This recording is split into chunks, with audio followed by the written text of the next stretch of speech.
What's up, Grace Report? Happy Saturday. How is everyone's weekend going? What is up? I saw that you guys were talking about weather in the chat. What is up? Hold on, I gotta scroll all the way up. What is up, Carol, Matthew, D Nice, Wendy? Thank you for that super sticker. Hearts for Wendy right off the bat. Thank you, Wendy. You're awesome. Tammy. Heather, whatever. Good to see you. Good to see you, D Nice. I also want to give out a shout out to D Nice. She sent me an early Christmas gift via my Amazon wish list. Saw the extra package and I was like, what did I order? But thank you, D Nice. Hearts for D Nice as well. She bought me a few things. I don't have them with me because I'm not in my I'm not home. But she did buy me, she bought me cat balls. That sounds weird. You know, in ghost hunting, how they have those little light up balls? She bought me those. She bought me this cool figure that it's like it's kind of like a Coraline, picture Coraline, but Pinhead with the button eyes statue. It's kind of cool. And then she got me a like one of those it's an inside out plushie from Tea Turtle of Hello Kitty because I like Hello Kitty. So thank you, D Nice. I really appreciate that. What's up, Lisa Boo? Wendy. Sorry, guys, I'm going down I'm scrolling. Emily Parkinson's, how's it going? Wendy goes by Cattle Dog. Hated that ball. Matthew goes, it's better than Lewis's. Talking about the cat balls. Guys, I'm pretty sure everyone's here, but we'll wait a few minutes for people to trickle in. Curious Potato, how's it going? How's everyone's weekend going so far? While we wait for people to go come in. If you guys aren't aware and you have Hulu, Alien Romulus is now out on streaming. If you guys are an Alien fan and want to check that out. Cannot talk today. Also, I saw they also announced, I don't know if you guys are familiar with the why isn't it clicking? This thing's acting weird. They also, I don't know if you guys remember that film with James McAvoy, Speak No Evil, that was out in theaters, I think, a couple months ago. I'm going to do a little movie news here before we get into the nitty-gritty. So, Speak No Evil, I love James McAvoy. He was amazing in Split. Amazing in Split. I always get him confused with another actor. I don't remember his name, but the other actor kind of looks like him, kind of. But they did give a streaming date for Peacock, for those of you that have Peacock, for Speak No Evil. There is also, I believe this is a remake of, or reimagine, I don't know what they call them nowadays, but there is an original one that's out of Speak No Evil. But it does have a Peacock streaming date. Director James Watkins, Speak No Evil, a remake of a 2022 Denmark horror movie of the same name, is hitting Peacock on December 6th. The film examines societal politeness and what happens if a psychopath exploits it to their advantage. I did see the the trailer for this, and it looked amazing, but you can't judge a movie by its trailer sometimes. And Lisa Boo, thank you for that super sticker of the fitness pair. Just a little update, y'all. Mama Lekka is home. I don't know if you guys have heard. And I would like to treat her. I was going to take her out to dinner, but take her out to take out, treat her to take out. So I'm going to definitely use the super chats or whatnot toward that. But she is home and she is doing well. So I want to thank y'all for the prayers and the positive vibes. She does still have a long road ahead of her, but she's home. The horror thriller stars James McAvoy, Mackenzie Davis, and Aislinn Francoisi. It did very well at the box office and received both critical and audience acclaim. McAvoy is at his best in Speak No Evil, supported by a terrific cast and strong direction that elevates the suspense throughout the film. Allison Rose, a flick direct. In its first weekend release, it made $11 million domestically. Audiences gave it a cinema score of B+, a high recommendation for a genre film. Peacock subscribers, I cannot talk today, I apologize, or read, put it in that manner, can make their own assessment when Speak No Evil starts streaming on the service on December 6th. So if you guys have Peacock, set your calendars for December 6th for Speak No Evil. Emily Parkinson, thank you for that super sticker of the cute corgi. Thank you, Emily Parkinson's. Hearts for Emily Parkinson. And also, D Nice, thank you for being a member of the Wolfpack for 19 months. That is a super long time. Thank you, D Nice, for the support. Hearts for D Nice as well. Curious Potato goes, McAvoy was amazing. Definitely. He's an amazing actor.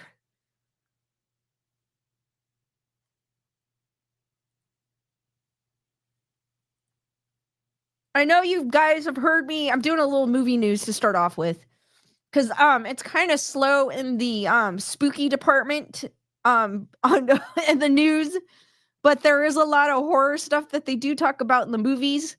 I know you guys have. I've talked about this. The Poonaverse, Monsters Assemble. It's the idea of making a Marvel universe, but in the horror world. They do have a filming date. I've seen Pooh, Blood and Honey, the very first one. I did not care for it. I have yet to. Shelly, what is up? I have yet to see the second one. It is on my list. I just haven't had time.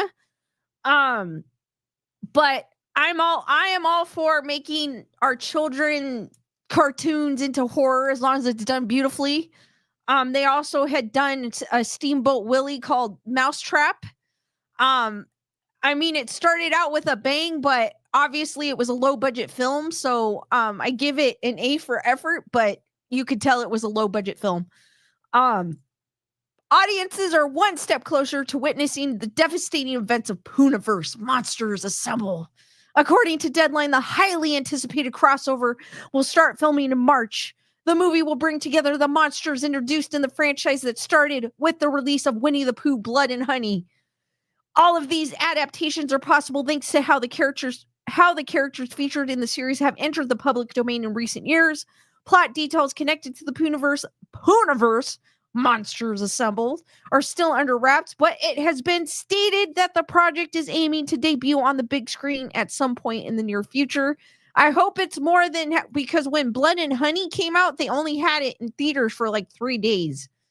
I mean, I feel like if they want to make this big, have it in theaters like longer than that. The movie, written and directed by Rhys Frake Waterfield, introduces a version of Christopher Robin, played by Nikolai Leon, who had to get away from the creatures who were his friends back when he was a child. The movie earned $7.7 million at the global box office. Thanks to its very moderate budget, it was low budget. It was. Winnie the Pooh, Blood and Honey was deemed a success, leading Rhys Frake Waterfield to develop an entire franchise centered around twisted iterations of characters from stories aimed at children.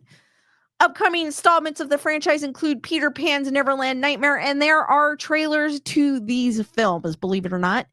Bambi, The Reckoning, the film based on a boy who didn't want to grow up, will be written and directed by Scott Jeffrey. The premise of the story will be focused on Wendy Darling, played by Megan Placido, who must rescue her brother after he's been kidnapped by Peter Pan, played by Martin Portlock, and Tinkerbell, played by Kit Green.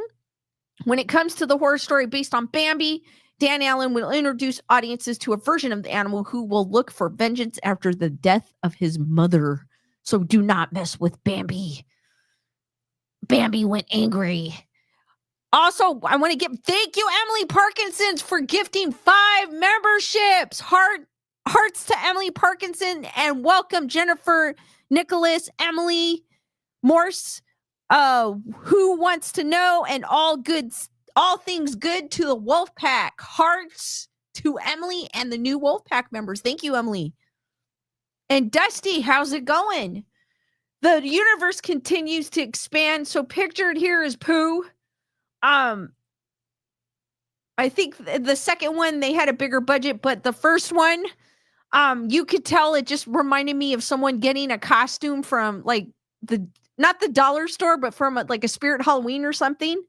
I heard the second one has had a better budget, but I have yet to see it yet. It is on my list. While Pooniverse has, as I said earlier, Pooniverse Monsters Assemble will serve as a massive event in the narrative of the franchise, there are plenty more horror narratives in development that will be set in the world of the series.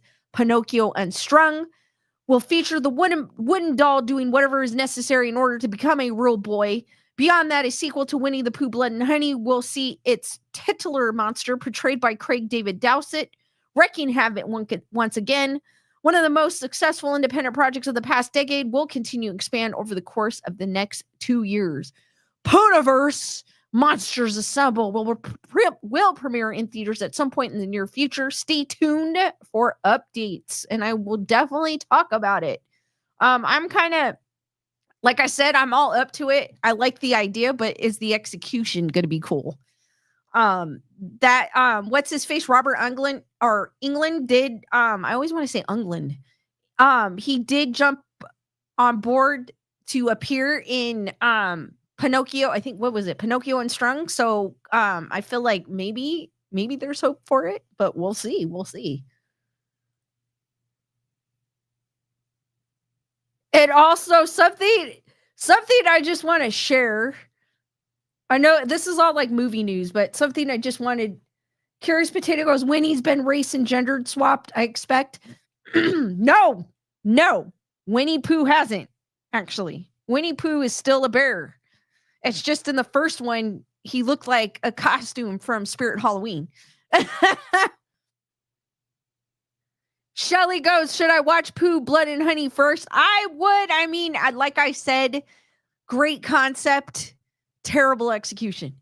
Great. I mean, I got all excited when it started. I was like, holy crap. Oh my God. The execution's not that great, but it is, you got to keep in mind, it is low budget. So if you have that in mind, I don't think you'll get disappointed. But I mean, if you're bored and have nothing to do, go for it. If you're curious as to why I'm saying go for it too as well.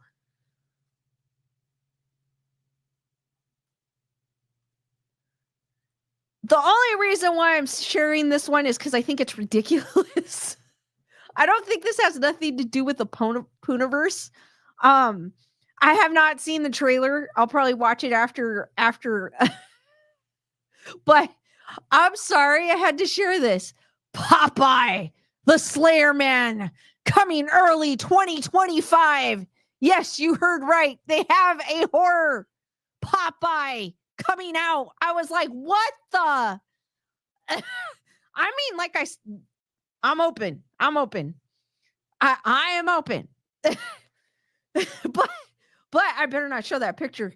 But when I saw that, I was like, what the hell is going on? We're living in the golden age of bonkers horror films where childhood favorites are getting gloriously twisted into nightmare fuel. Well, I'm all open, like I had said about the Pooniverse. From the blood-soaked absurdity of Winnie the Pooh, Blood and Honey, to the dark maritime terror of Screamboat. I don't think I've seen Screamboat. These films prove that no beloved icon is safe from a horror makeover. And now brace yourselves, because it's Popeye's turn to take a terrifying plunge into the genre. That's right. The spinach-loving sailor we all grew up and is set to trade laughs for screams in Popeye, the Sailor Man. You heard right. Forget the heroic underdog. This Popeye is ready to crush more than just canned spinach, and we couldn't be more excited to see him unleash his twisted wrath. So here I'm guessing this is the poster. I mean, I mean, I'm all for it. I mean, the last Popeye we saw was Robin Williams, and I loved that film. I loved it. I think Robin Williams did a great job. I think that was one of the films that was I think that's one of the films. You know how sometimes when they make cartoons into like a live type of thing, and sometimes it doesn't go as planned. I felt like Popeye did. I don't know about this one. I'm curious though. I would watch it. Popeye the Slayer Man, a new horror feature exploring an alternative backstory for the legendary sailor, will come in early 2025. The first trailer, stills, and teaser arts have been released. The film concerns a group of friends who sneak into an abandoned spinach canning factory to film a documentary on the legend of the Sailor Man, who is said to haunt the factory and local docks. So this is what he looks like. I mean, I guess when you depict Popeye, you kind of have to make it over exaggerated because he was over exaggerated in some places. Like his forearms. We can't wait for audiences to get a load of this gory and scary version of Popeye, said producer Jeff Miller.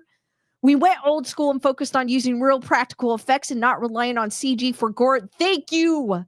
Thank you. I do prefer practical effects. I not to say that I have not seen great CG, because I have, but I'm more for practical effects. I want to see an animatronic. I don't want to see it made on a computer. Which I could tell it is because they have the guy with the prosthetics on. We're talking with very enthusiastic and interested buyers now. Popeye the Slayer Man stars Sean Michael Conway, Elena Juliano,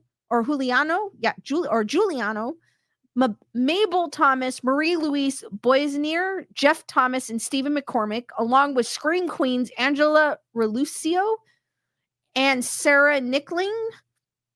Jason Stephen plays the title role. So there is a trailer if you guys want to check it out. The movie was filmed in New York State. Popeye the Slayer Man is co-produced between Salem House Films, Millman Productions, Ron Lee Productions, and Otsego Media. So, I mean, that's kind of what he looks like. I'm for it. I don't see anything wrong with I don't see anything wrong with it. I'm just laughing because I can't believe someone did this.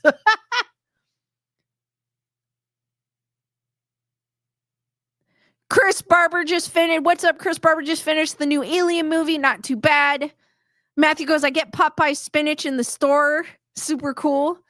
Dusty goes, Popeye sounds like that could be cool. I know it kind of does, doesn't it, Dusty? I'm all for it. Carol goes, how to ruin my images of cartoons I grew up on. Matthew, original film that starred Robin Williams was filmed in Malta, and the set is still up from the film. It is, and I think you can visit it. Emily Parkinson's goes, I love Robin Williams, period. He was awesome. No one can replace him. Shelly goes, oh my God, is nothing sacred?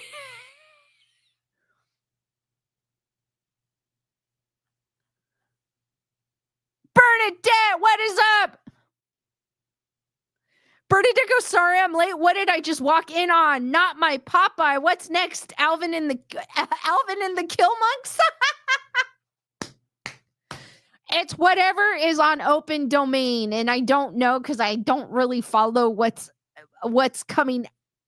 being released to the public.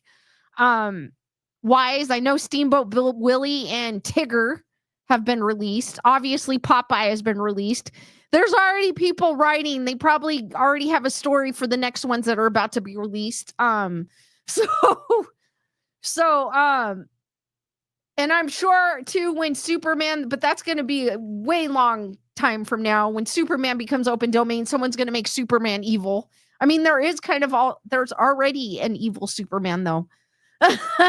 So I don't know how they would do that, but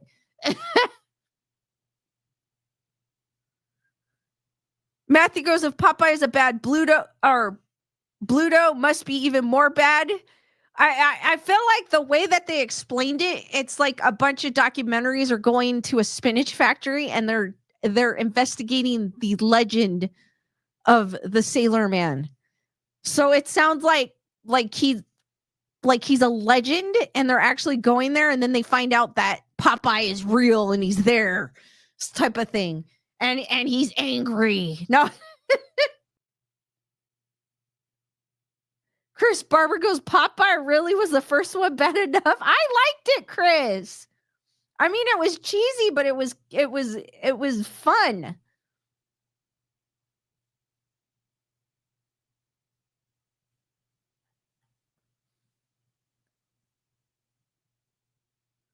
All right, one more before we get into the dating game killer. I know I know some of you guys are probably familiar with the Monster series on Netflix. The first one was what's his face? Not Ted Bundy. I went blank. Dahmer, Jeffrey Dahmer. It is on, I think they're still on Netflix. So they have the Monster series, which started off with Jeffrey Dahmer, who was played by Evan Peters. He did an amazing job. Always loved Evan Peters on American Horror Story because he always played different characters and it showed his acting ability. And I was always like impressed with him.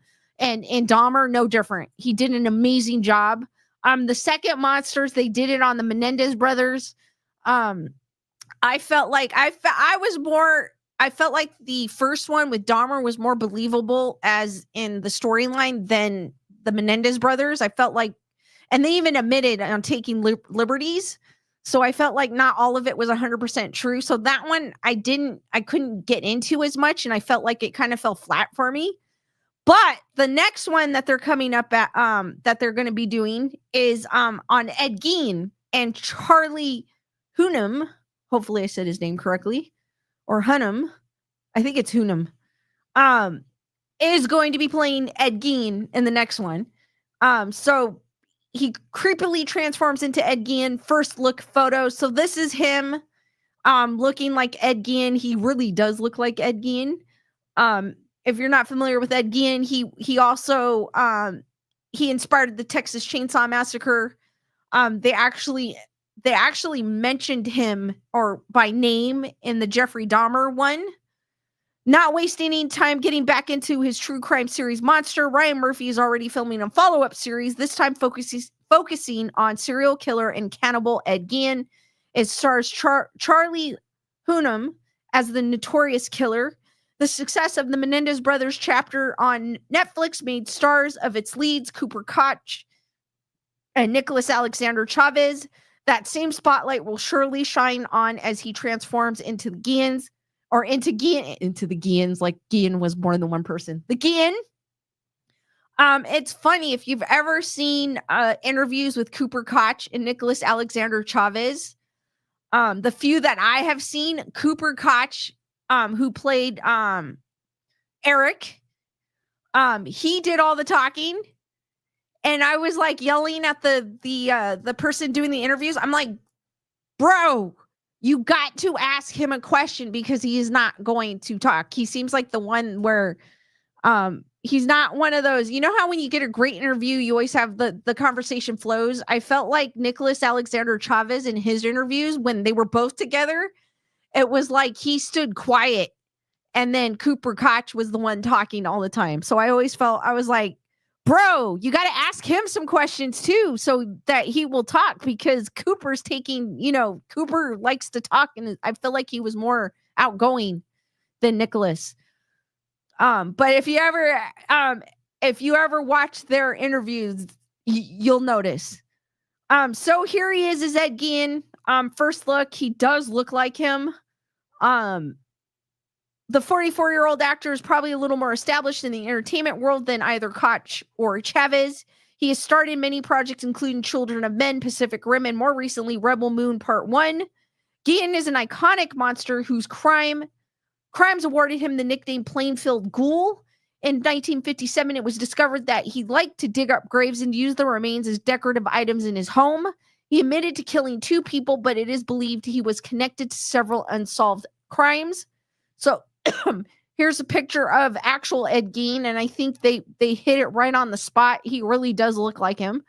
Murphy's series isn't subtle. He is known for the graphic and disturbing imagery he brings to his monster series. Both the Dahmer and Menendez chapters were unsettling and graphic. Don't expect him to hold back on Gein, the man who inspired movies such as the Texas Chainsaw Massacre and Psycho.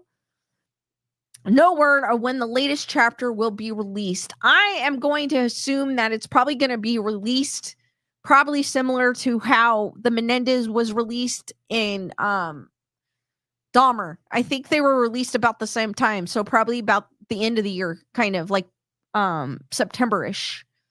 But he does look like it, so I am actually looking forward to this one, and I can't wait for it.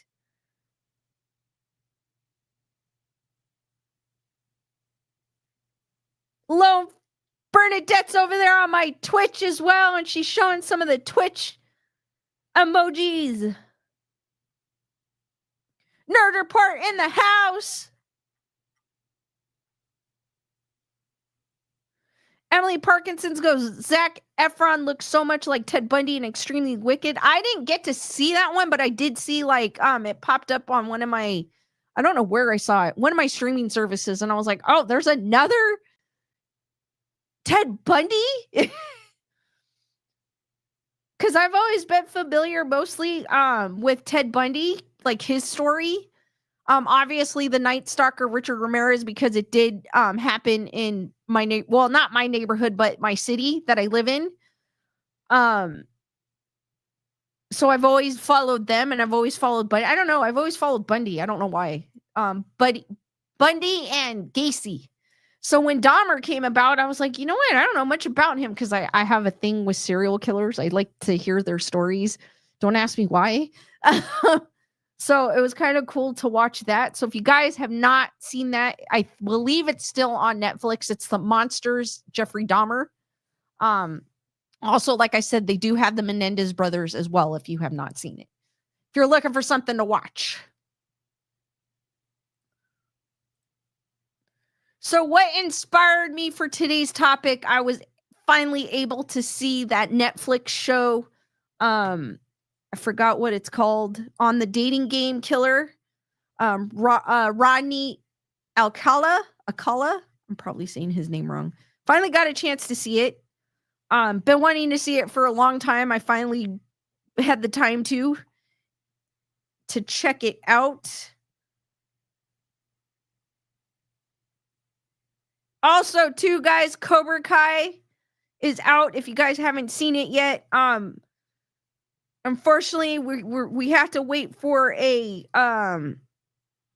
for part 3.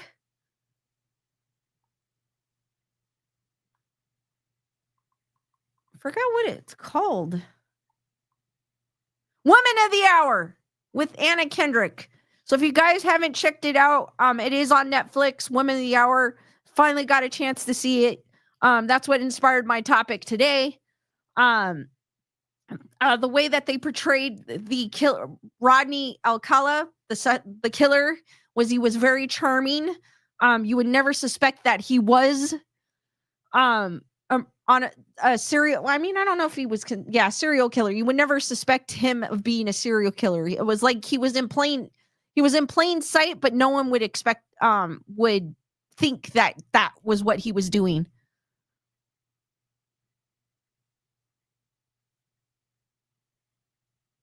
Bernadette goes, I used to get him confused with Al Bundy. What? Emily Perkins goes, Bundy has been a sick obsession.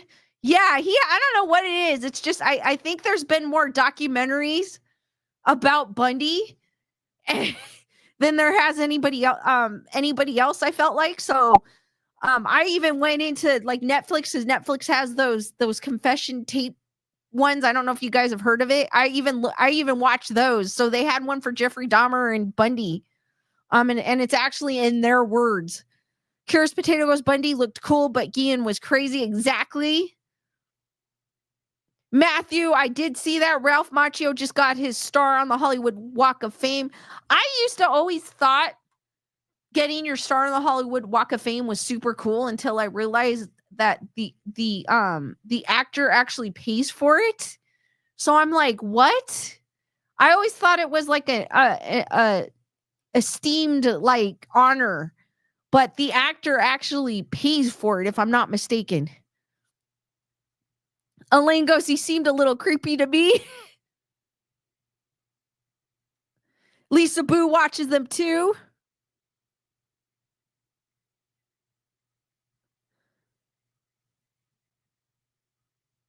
So here is, I don't know, did I pop it up? I did not even pop it up. So this is Rodney Alcala. He went on the dating game. He was actually contestant on the dating game. I feel like the guy that played him, the actor that played him in the Netflix show, is way better looking, but that's just me. Known as the dating game killer, Rodney Alcala murdered at least 4 people before his television appearance and would kill soon after. If you haven't seen it, I don't want to give too much away, but I'm just gonna say, like, it does bounce around. Like it goes back in time and then it goes ahead in time and then it goes back to the present time. So just be aware of that. I didn't think it was bad, but that was the only thing. I was like, why is it going back to here? Why is it doing this? So here is what he looks like. This is his picture when he was on the dating show, or the dating game. I think that was more, I want to say, I don't know how long the dating game was on air. If I'm not mistaken, this was around 1978.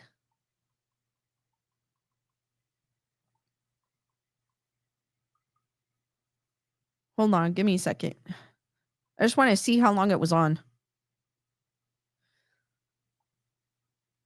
Because it has like that behind it. It has like a 60s vibe to it.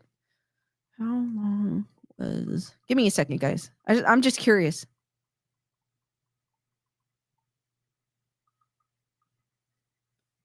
There.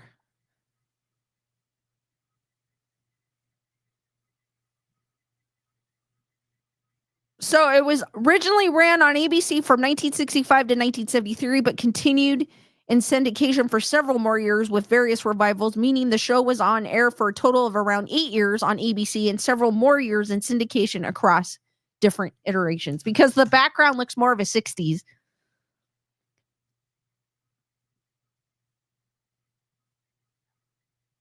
Tickle Tits, what's up? Elaine goes, he's giving Night Stalker vibes. Yeah, but with better teeth. Bernadette goes, his hair by Pantene. Yeah. Yeah. Heather, whatever goes, scary for sure.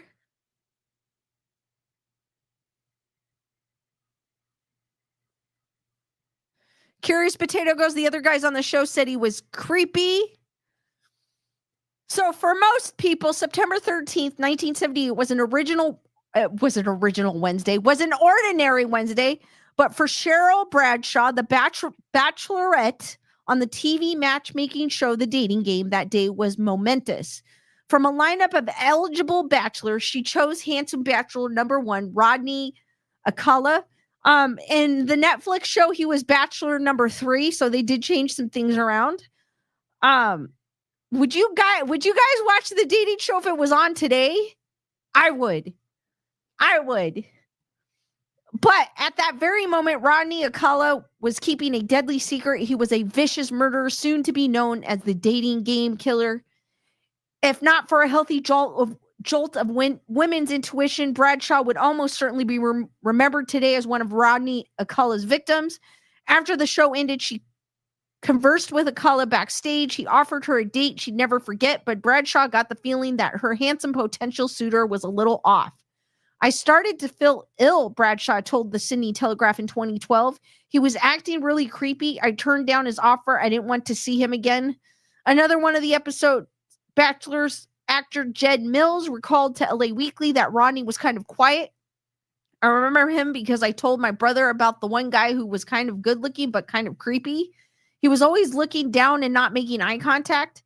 Had the popular dating show performed background checks on their bachelors, they would have discovered that Rodney Alcala The kind of good-looking but kind of creepy guy had already spent 3 years in prison for R-ing and beating an 8-year-old girl. What?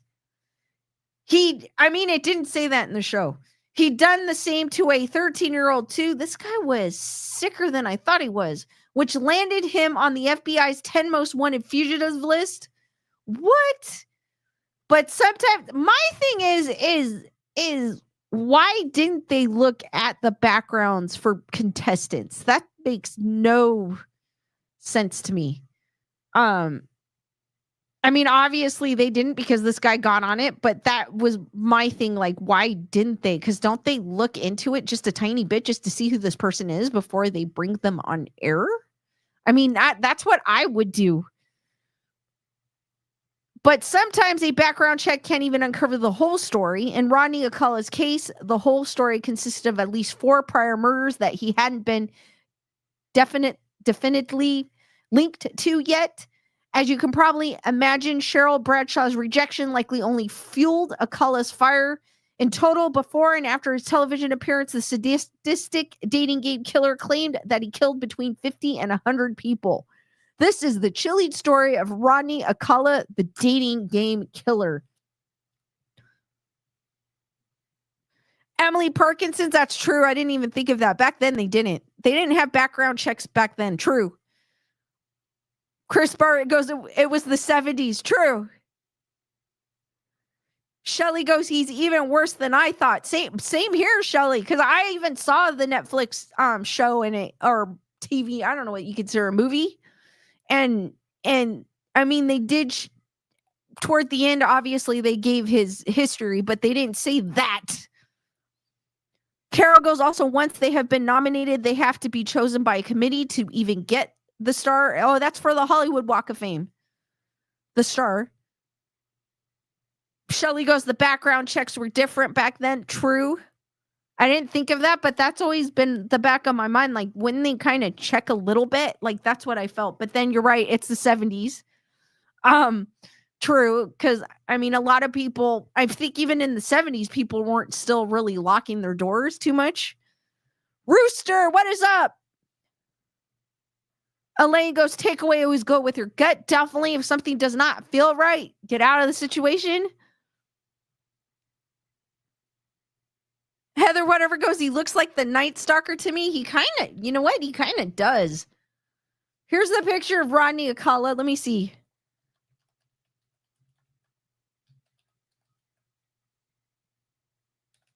Kind of does. I think it's the hairstyle. Let me find a better picture than his booking photo. Here. All right. So that's a picture of Robert Alcala. Give me a second.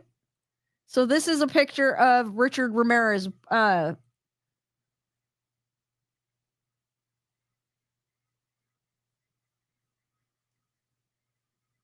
Here he is.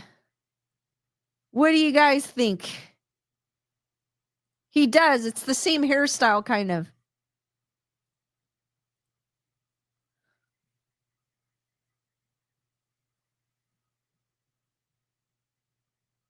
Thank you, Gunner Girl.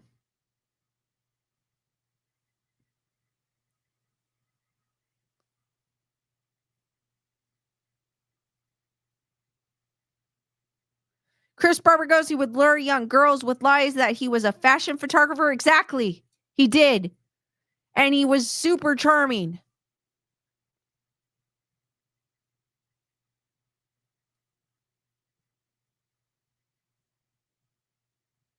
So about I'm going to kind of go back a bit about the star on the Walk of Fame, Hollywood Walk of Fame.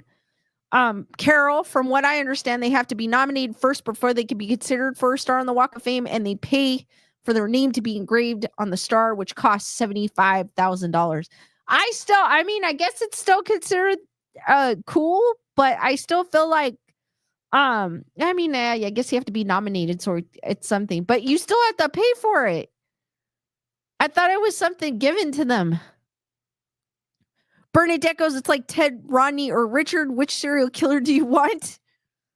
Curious Potato Ramirez was, yes, he was. And the only reason why I know, like I said earlier, the reason why I kind of know more about him than anybody, because he did strike in the city I live in.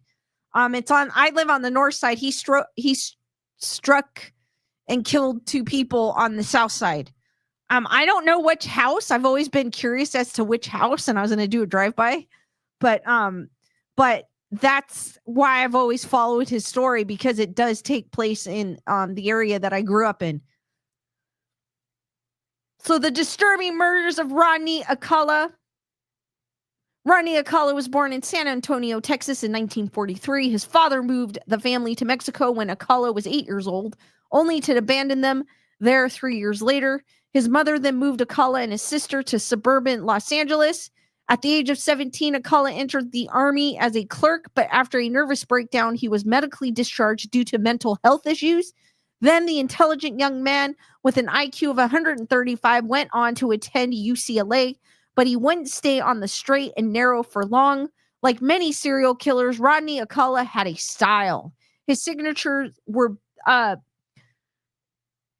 BEATING, BITING, R, and STRANGLING, often choking victims until the point of unconsciousness. Then once they came to, he'd start the process over again.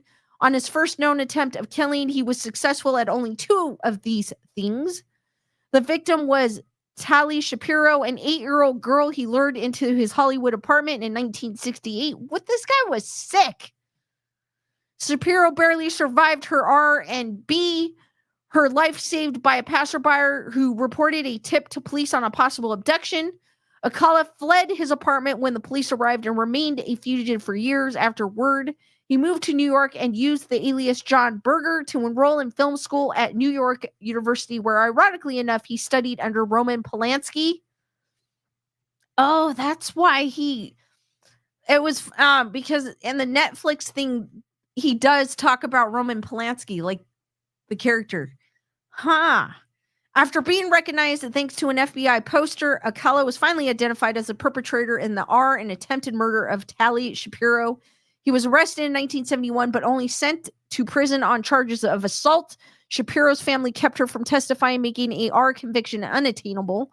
After spending 3 years behind bars, he soon spent another 2 years in prison for Ain, a 13-year-old girl. This guy was sick. He's more horrifying than I thought he was. Then authorities regrettably let Alcala travel to New York to visit relatives. Investigators now believe that within 7 days of his arrival there, he killed a college student named Elaine Hoover, who was the daughter of a popular Hollywood nightclub owner and goddaughter of both Sammy Davis Jr. and Dean Martin.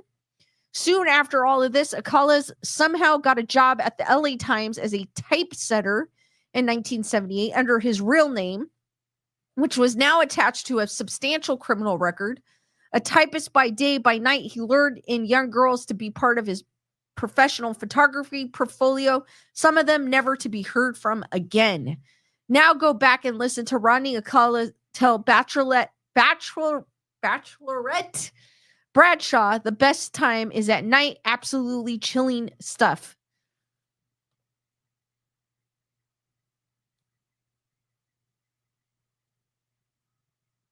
Emily Parkinson goes, that was an era. BG's had the same hair. D Nice thinks she knows which house Ramirez hit.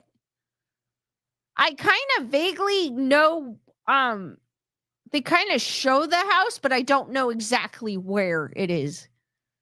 Bernadette goes, seeing Richard's background, it's no wonder that's how he turned out. Super sad.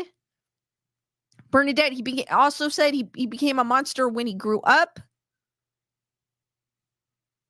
Curious Potato goes, he could have been a rock star.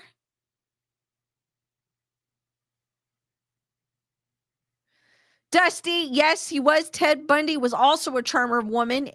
And then also, too, with Ted Bundy, you would have never known he was what he was doing. Because he seemed like the same as this guy. Like, no one would have pinpointed him.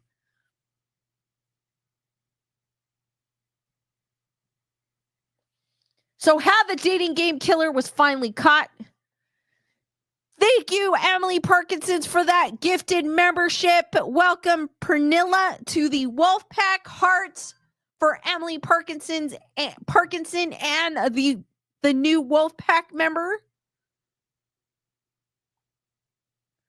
Thank you, D-Nice. I got it.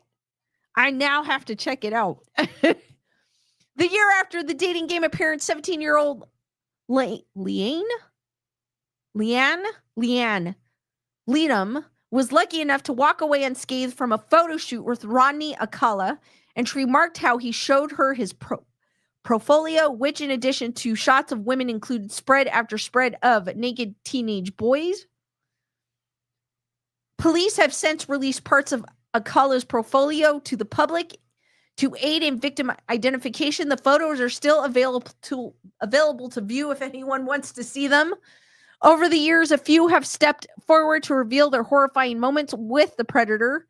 The case that would finally break Rodney Alcala's killing spree was that of a 12-year-old Robin Somoso. She disappeared from Huntington Beach, California on her way to ballet class on June 20th, 1979. Samso's friends said that a stranger approached them on the beach and asked if they'd want to do a photo shoot. They declined and Samso left, borrowing a friend's bike to hurriedly get to ballet. At some point between the beach and class, Samso disappeared. Nearly 12 days later, a park ranger found her animal-ravaged bones in a forested area near the Pasadena foothills of the Sierra Madre. May she rest in peace. Upon questioning Samso's friends, a police sketch artist drew up a composite, and Alcala's former parole officer recognized the face. Between the sketch, Alcala's criminal past, and the discovery of Samso's earrings in Alcala's Seattle storage locker, police felt confident that they had their man. But beginning with the trial in 1980, Samso's family would have to follow a rather long and winding road to justice. The jury found Alcala guilty of first-degree murder, and he received the death penalty. However, the California Supreme Court overturned this verdict due to the jury being prejudiced. They felt by learning of Alcala's past sex crimes, it took 6 years to put him back on trial. So these are images of his victims. May they rest in peace. He had a trial in 2010 in Santa Ana, California. At the second trial in 1986, another jury sentenced him to death. This one didn't stick either. A Ninth Circuit Court of Appeals panel overturned it in 2001. LA Weekly wrote, in part because the second trial judge did not allow a witness to back up the defense claim that the park ranger who found Robin Samso's animal-ravaged body in the mountains had been hypnotized by police investigators. Finally, in 2010, 31 years after the murder, a third trial was held. Just before the trial, Orange County Senior Deputy District Attorney Matt Murphy told LA Weekly the 70s in California was insane as far as treatment of predators. Rodney Alcala is a poster boy for this. It is a total comedy of outrageous stupidity. It is indeed true that Rodney Alcala was one of the great many California serial killers who ran rampant in the mid to late 20th century.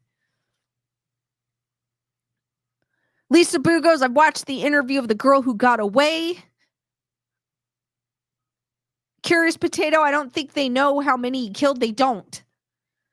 He's claimed he killed, I think, 100? Delay Alex, what is up? Nerd Report saying, don't forget to send a tip to Lisa if you can. Thanks. Thank you, Nerd Report. I cannot talk today. I cannot talk or read today. Sorry.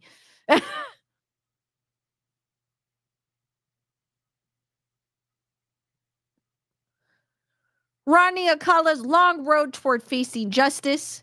During the years he spent incarcerated, Rodney Alcala self-published a book called You, the Jury, in which he proclaimed his innocent in the Samso case. He hotly contested DNA swabs down on prisoners periodically for the police department's evidence bank. Alcala also brought 2 lawsuits against the California penal system, one for a slip and fall accident and another for the prison's refusal to provide him with a low-fat menu. The hell? He's in prison. He doesn't have that right. I feel like with him, he doesn't. Alcala announced to much surprise that he would be his own lawyer in his third trial, even though now, 31 years after Samso's murder, investigators also have concrete evidence against him on 4 different murders from decades past. Thanks to the prisoner's DNA swab, the prosecutor was able to combine these new murder charges along with Robin Samso in the 2010 trial. So in 2010, that is what he looked like. During the 2010 trial, he's still trying to hold on to his precious locks. During the 2010 trial, the juries were in a... I'm so mean. The jurors were in for a bizarre ride. Rodney Alcala, acting as his own attorney, asked himself questions referring to himself as Mr. Alcala in a deep voice, which he would then answer. Thank you, Gene Rick. What is up? Thank you for that super sticker. Hearts for Gene Rick. Heather, whatever goes now, he looks like a woman.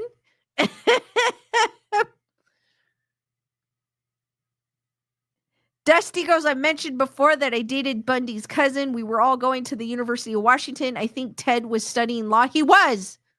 Dusty actually represented himself during his trial.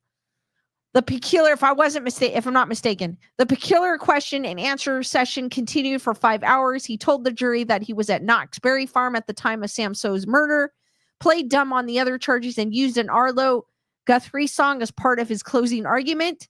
Rodney Alcala simply stated that he didn't remember killing the other women. The only other witness for the defense, psychologist Richard Rappaport, offered the explanation that Alcala's memory lapse could be equated to his borderline personality disorder. The jury, not surprisingly, found Alcala guilty of the 4 DNA-backed charges and also found him guilty of killing Samso. A surprise witness at his sentencing was Tali Shapiro, the girl that Alcala had R and B'd within an inch of her life about 40 years before. Shapiro was there to witness as justice for Robin Samso, 12, Jill Barcombe, 18, Georgia Wickstead, 27, Charlotte Lamb, 31, and Jill Parenteau, 21, had finally been achieved. The court handed Alcala the death penalty again for the 3rd time. Since the trial, investigators have continued to link the dating game killer to many other cold case murders, including 2 to which he pled guilty in New York in 2013. The full extent of his crimes may never be known. The death of the dating game killer. While still sitting on death row in California, Rodney Alcala died of natural causes at the age of 77 on July 24th of 2021. Immediately, some of his victims spoke up, expressing their relief that the dating game killer was finally truly gone. The planet is a better place without him, that's for sure, said Tali Shapiro. It's a long time coming, but he's got his karma. Investigator Jeff Sheeman, who had been working on a cold case involving Alcala in Wyoming in recent years, was even more blunt, saying he's where he needs to be, and I'm sure that's in hell. Sheeman recalled that during interviews with police, Alcala would trace his finger along the faces of his victim in the photographs put before him, perhaps in hopes that it would irritate and even enrage the detectives. Throughout his investigation, Sheeman was overcome with just how cold Alcala was and ultimately came to believe that he may have taken untold scores of victims that we will never know about. Hell, there might be a ton of other victims out there, Sheeman said after Rodney Alcala's death. I have no idea. I guess he did not face he was put on the death row, but died before that could happen. But obviously, after death, he probably is going to meet his maker. So I'm sure justice was made. But it took them so long to prosecute him from when Samso, and then from Samso, I think, was in the 80s, and then Shapiro was in 68. So it took them a very long time to put him away. Heather, whatever goes wild, creepy cold heart. Curious Patel, yes, Rodney won the show. He did. And Bradshaw just had a creepy feeling. So she didn't go with the second date. In fact, she moved away.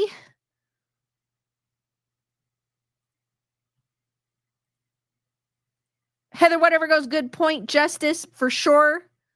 Even though it wasn't justice through the death penalty, it was justice because he will meet his maker. and judgment will be made there for those of you that believe in that. I know some people don't and some people do.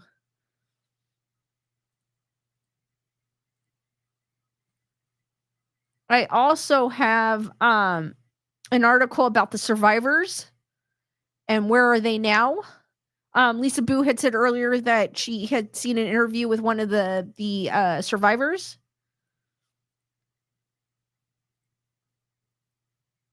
Where are the survivors of the dating game killer Rodney Alcala now? All about Tali Shapiro and Morgan Rowan's lives today.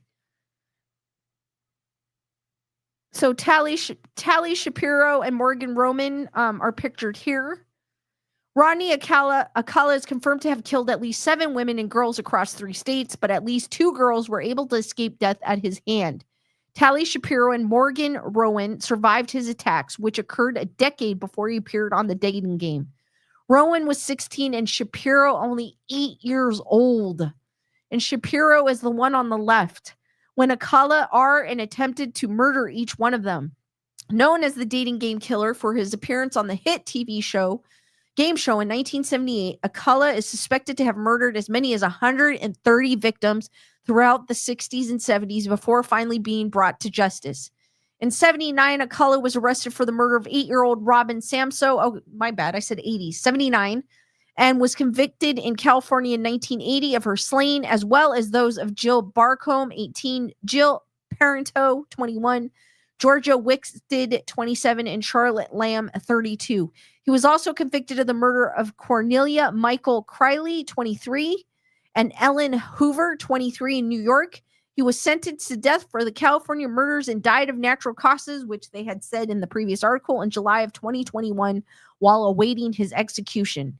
His crimes and infamous moments of the dating game are the subject of Netflix's new movie, Women of the Hour, which is directed by and stars Anna Kendrick.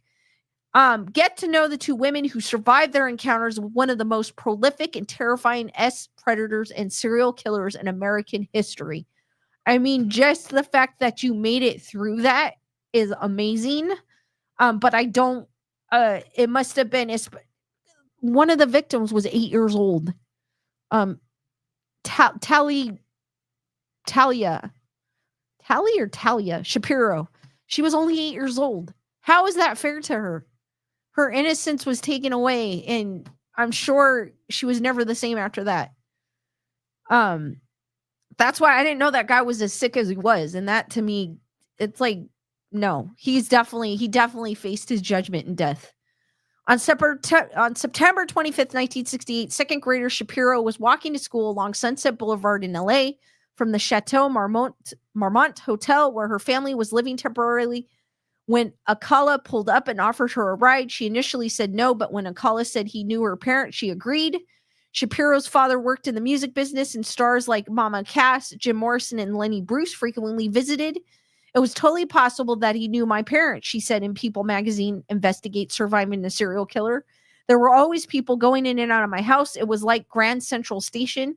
Shapiro said she got into the car and Alcala told her he was a professional photographer and wanted to show her a poster at his home. He drove me to his house. I followed him in, and that's all I remember. There was nothing else to remember, she recalled. He obviously hit me over the head right after that, and that was it. Alcala Shapiro and beat her with a metal bar. Police found Shapiro lying on the floor of Alcala's apartment in a pool of blood, naked with a metal bar lying across her neck. She was unconscious but groaning, so they knew she was alive. This guy is sick. After the attack, I know I keep saying it, but the more I read about him, the more he disgusts me. Over 27 stitches in the back of my head, Shapiro said at a 2010 sentencing hearing for Alcala.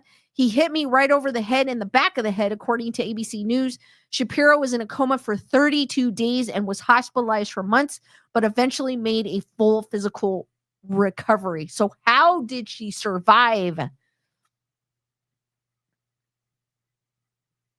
Matthew goes, even the devil likes people who not even the devil likes people who mess with kids. Definitely.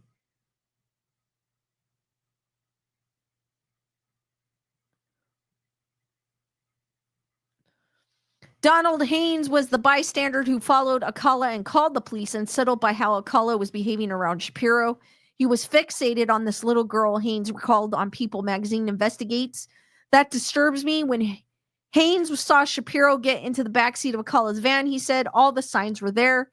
Haynes tailed Alcala to his apartment, but was scared to approach him, fearing he may have a pew-pew. Instead, he found the nearest payphone and called 911. Police arrived in time to get Shapiro much-needed medical help. Alcala was naked when he opened the door, and officers Christopher Camacho told People magazine investigates that he could see a rage in his eyes. Who opens the door naked? Camacho eventually kicked in the door and saw Shapiro unresponsive in a pool of blood on the floor with a metal bar on her neck. They initially thought she was dead, but when Camacho removed the bar from Shapiro's neck, they heard her breathing, and an ambulance came to take her to the hospital. While officers tended to Shapiro, Alcala's escape through the back door of his apartment, Camacho found Alcala's ID at the crime scene, which aided investigations later. They made a choice of saving me or chasing him, Shapiro told 2020. It took more than 2 years for police to find and arrest Alcala for R-ing and attempting to murder Shapiro. Shapiro said that her parents refused to let her testify in Alcala's trial for fear of re-traumatizing her, and Shapiro said she was grateful for that. None of this was my knowledge, and I didn't need to know about those things, she explained on People magazine. Knowing people them years and years later, I can digest that because it's not part of me. I didn't have to live with it, but it would have totally messed up my childhood. Because Shapiro couldn't testify, however, prosecutors didn't have a key witness in the case, and Alcala ended up pleading guilty to child M and serving just 34 months in prison. He went on to commit at least 8 other R's and murders in California, New York, and Wyoming. I mean, I am with her parents. I'm glad that they didn't let her relive what went. Because she's only 8 years old. No one at 8 deserves to go through that and to relive it. So I'm kind of glad that her parents didn't have relive it, but at the same time, he only got 34 months in prison, meaning that he could be let go and do it again, which he did. But I'm still on the side of the parents. I'm kind of glad that they did do that so that it wouldn't further scar her later. What happened to Morgan Rowan? Rowan told People magazine that she first met Alcala when she was 13 years old in 1965 in a parking lot of a teen nightclub with her friends. Rowan recalled that he was tall, attractive, and charismatic. He laughed and easily told stories. Young girls loved him, she said. I never saw that as dangerous, but actually it was. She said Alcala kept looking over at their group of friends and smiling. Rowan lightly scratched his arm with her fingernail to get his attention. When he told her to stop, she didn't, and he grabbed her arm and dragged her into the alley behind the club. I think he slammed my head into the wall because I was unconscious. She said when she woke up, she recalled feeling something on her chest. It was a large industrial dumpster that Alcala had pushed against her. Rowan screamed for help, and the owner of the club and his wife came out and helped get her out from behind the dumpster and iced her head. After the incident, Rowan said she avoided Alcala for the next 3 years. In August of 1968, however, she encountered him again. Rowan and her family were slated to move to New York, and 4 days before they departed, Rowan and friends went out to have a going away celebration on the Sunset Strip.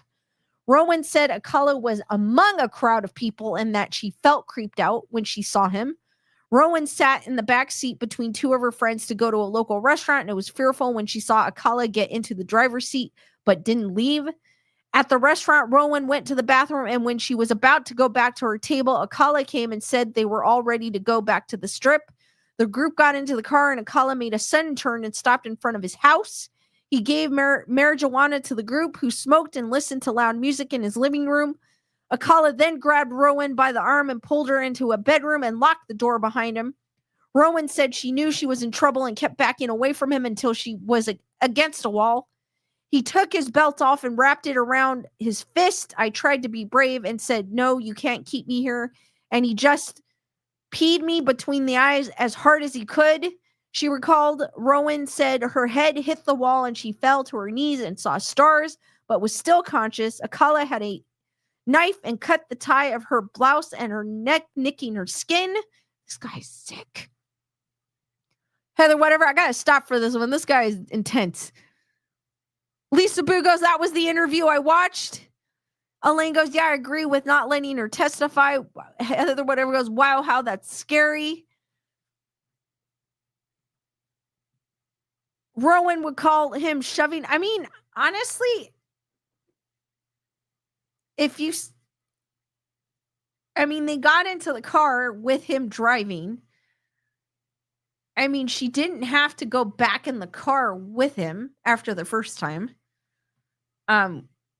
But I could feel blood start to flow down my chest, she said, and I remember thinking he cut my neck. I'm going to die.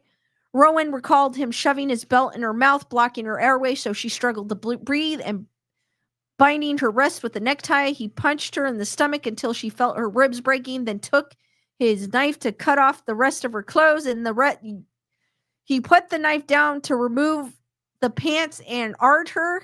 His face was red and swollen. His eyes were glassy, she said, unable to get up or move. He was out of control like an animal. I wanted it to be over. I wasn't praying to live. I was praying to die.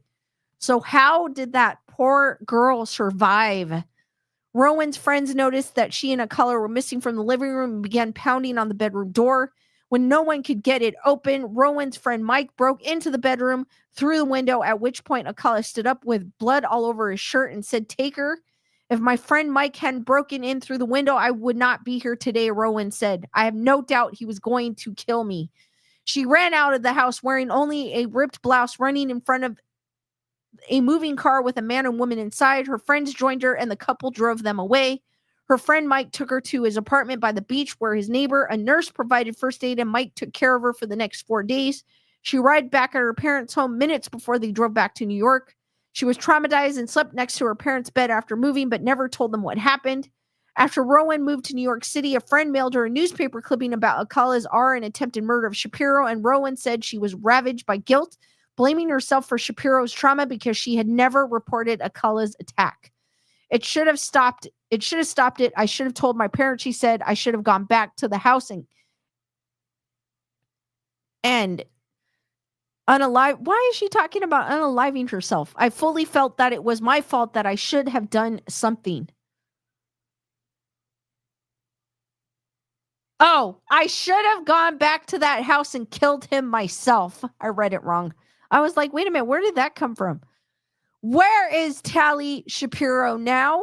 Shapiro added at Alcala's sentencing in 2010 and testified against him. So years later, she did testify against him. She was much older, not the 8-year-old she was.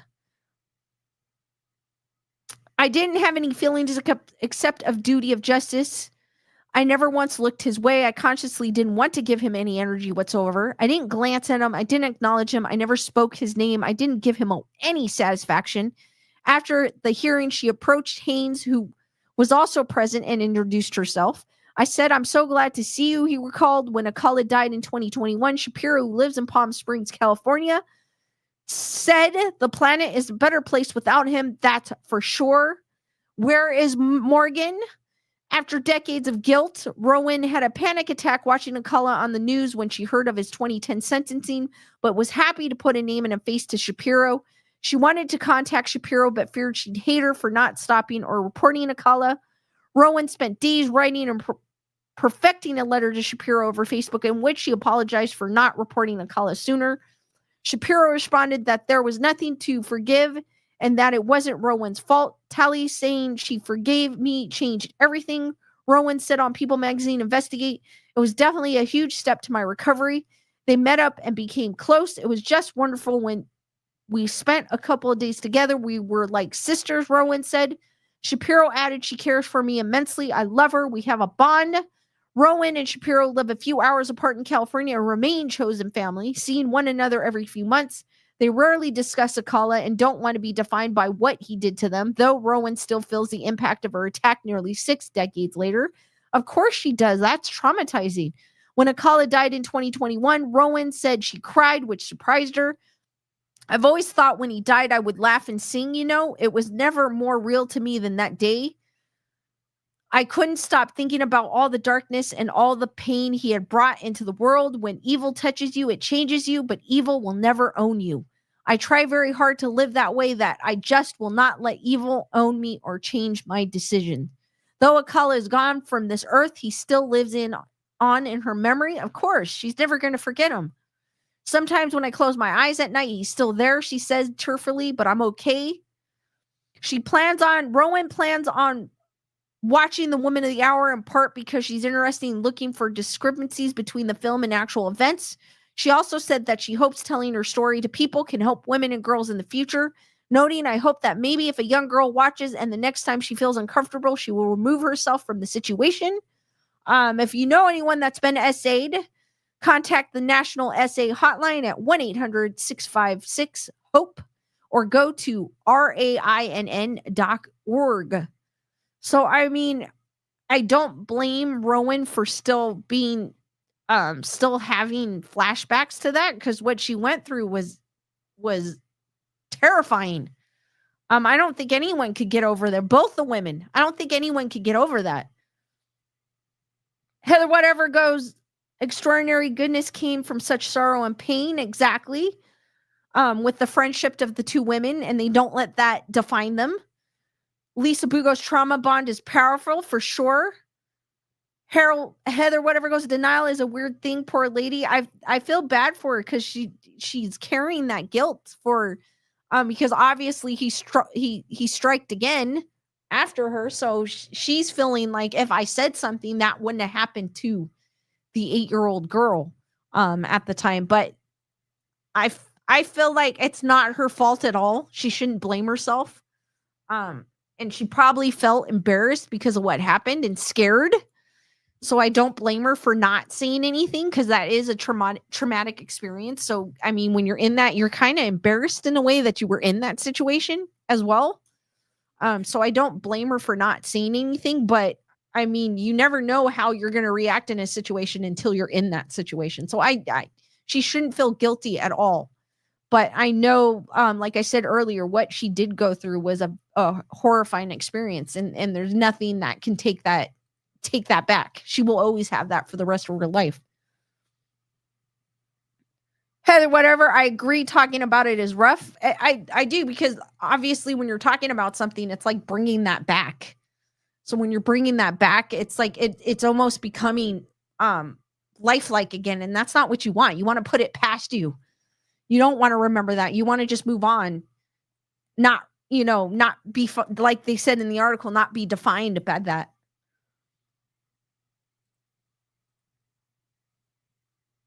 And they have to also think, though they went through a traumatic experience, people like her friend was there to stop him.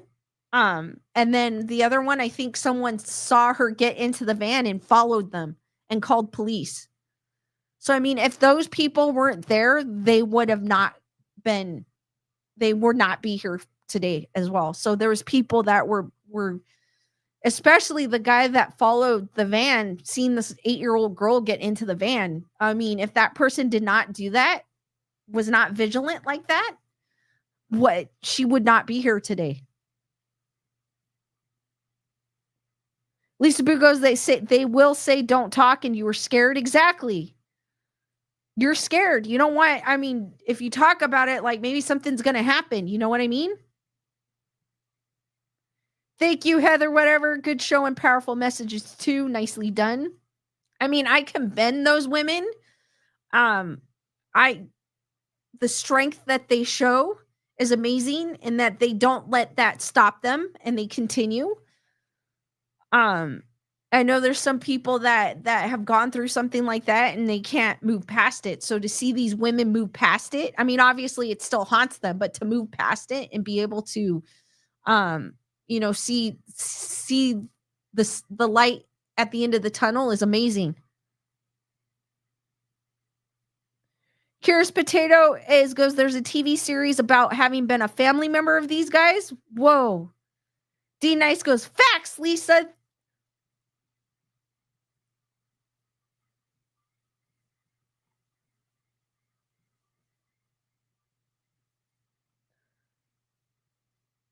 Oh, yeah. Curious Potato, like on Netflix? Killer in the Family. Yeah, there's I know there's a Netflix one, Curious Potato, that's similar, like The Evil Within. I like to watch it. Where it's not about, the serial killers per se, but it's about something like a crime of passion, but it's a family member where they kill another family member type of thing. So I do watch those. They are on Netflix. And it's crazy to think, to hear their stories as well. I don't know. I have a true crime obsession where I watch these. Don't ask me where it came from, but where I watch these series about, like I said, it's more of a crime of passion type of, one I was watching was more of a crime of passion one. I think most of them I watch are a crime of passion one. But they are on Netflix. So if you are looking for something true crime-ish, check out Netflix. They do have a lot of them there. So does Max. Max has them too, that they pop up. Different ones. All right, guys, I am going to give you a few minutes. Skeleduck is in my background. I kind of just placed him somewhere, so he's probably in an easy spot. I'll give you a few minutes to look for Skeleduck. If you guys don't know who I think most of the people here know who Skeleduck looks like. But he is in my upper left-hand corner, is probably your upper right-hand corner.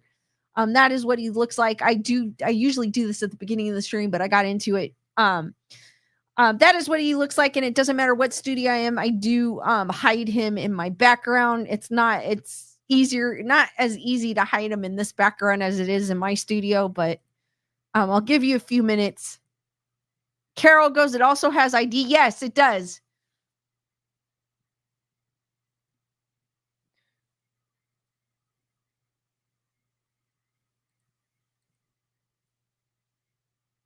Alay goes, I got the damn duck tonight. He's in an easy spot because I was running late, so I just kind of set him behind me somewhere. But I'll give you a few more minutes.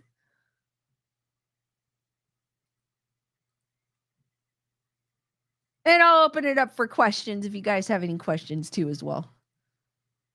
And we were supposed to get rain. They were saying there was this super storm coming this way. It's changed every day that goes by. It's changed. This weekend it was supposed to be raining. Now it looks like Monday night and Tuesday, all day Tuesday, it's going to be raining now. So, Hug, what is up? How's it going? Hug is lurking or was lurking. Curious Potato goes, I never see the duck. D, nice traffic. It does. Traffic does suck, especially coming this direction. Going inland to LA, put it that way, the traffic sucks. Especially usually on a weekday, the traffic is going the opposite direction, but on the weekend, it's going this direction. And it's like, because everyone's going out to the clubs or a concert or something. So they're all coming this way. Carol goes, you couldn't have made it easier with Skeleton. I made it super easy today. It's super easy. Heather Whatever got a lot of rain, half the day snow. So up north where Heather Whatever is at, it got some rain. So maybe it is coming down. It's just taking its time to get down here to SoCal. Oh, Carol, I did. I'll share it. Carol, I did get your email and I forgot about it. I'll share it next stream. I did get it. Did I get it? Yeah, I have it right here and I forgot about it. Sorry, Carol. I'll share it on my next one. And then thank you, Heather Whatever, for your PayPal. Hearts for Heather Whatever. She says, great show. And also, thank you, D-Nice, for that super chat. Portos for you and Mama Lekka. Lewis, maybe? Hearts for D-Nice. Thank you, D-Nice. Thank you, Heather Whatever. Thank you. I think who was earlier? Emily Parkinson, Jean Rick. I'm going to give you guys all. I can't even do the hearts. Oh, my God. Hearts. And anyone else I forgot? Hold on. Lisa Boo earlier too. And Wendy from earlier. I had to look back.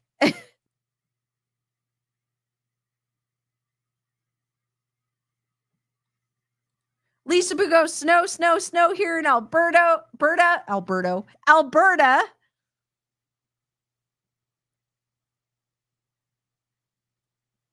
Heather, whatever goes, not as much as Oregon and Washington. Bay Area, 17 inches.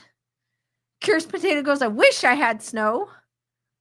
I mean, we don't get snow here in SoCal. I mean, I kind of wish we had seasons here.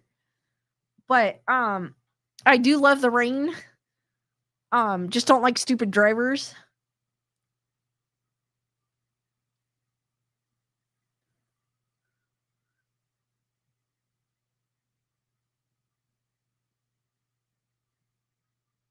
D Nice goes, make sure to keep the cat balls from Lewis. I will. They're at my house. I don't have them with me.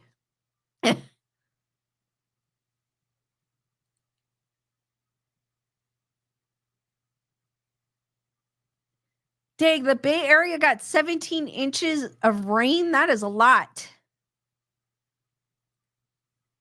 Wow.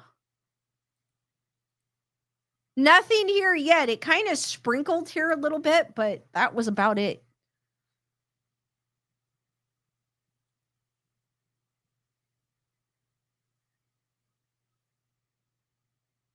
I'll give you a few more minutes. Dusty goes, I think I see the duck.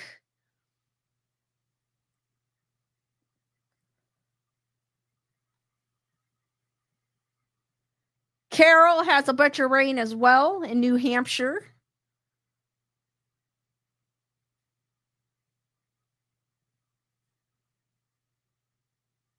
I know a bunch of people, probably the people that like to ski here in SoCal, want it to rain so that snow season starts.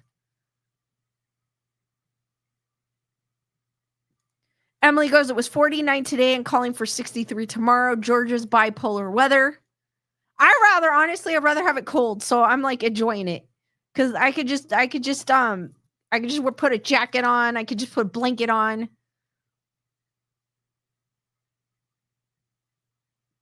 Curious Potato goes, Gareth Bale was the first person to do the heart hand sign. Cool, I did not know that. Big Bear is open.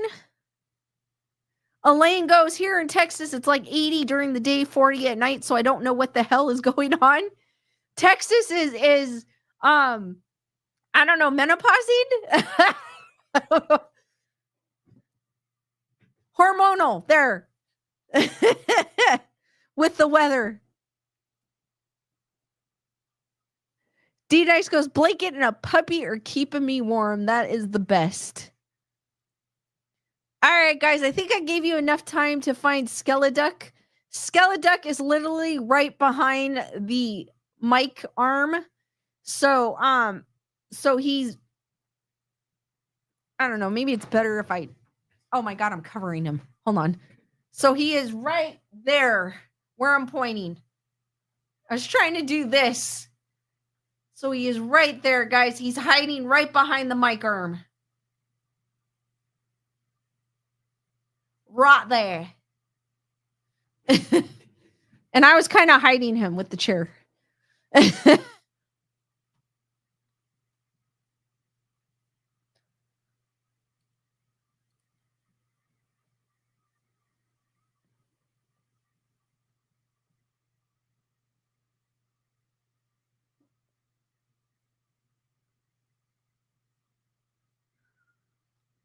All right, guys. Any last minute questions before I end this stream? Elaine was like, I got it. Curious Potato's like, I could see it now.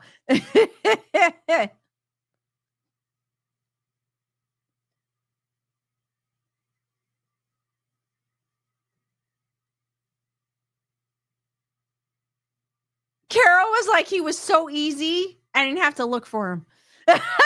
Carol. Dusty's asking how I like the new job. I am loving it. D Nice goes, how do you get your teeth so white? I honestly, I don't really do anything with my teeth. I just use charcoal toothpaste. I'm telling the world that.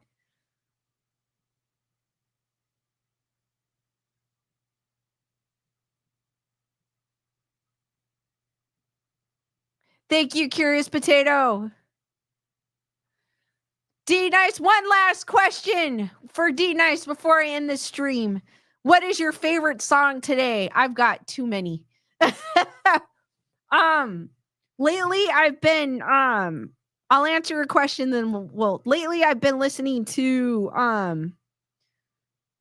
don't know what I like. I've been listening lately to electronic, like techno. So I think probably I want to say maybe the new one by Eli Brown and Adam Bear I kind of like. Overdose of Bass.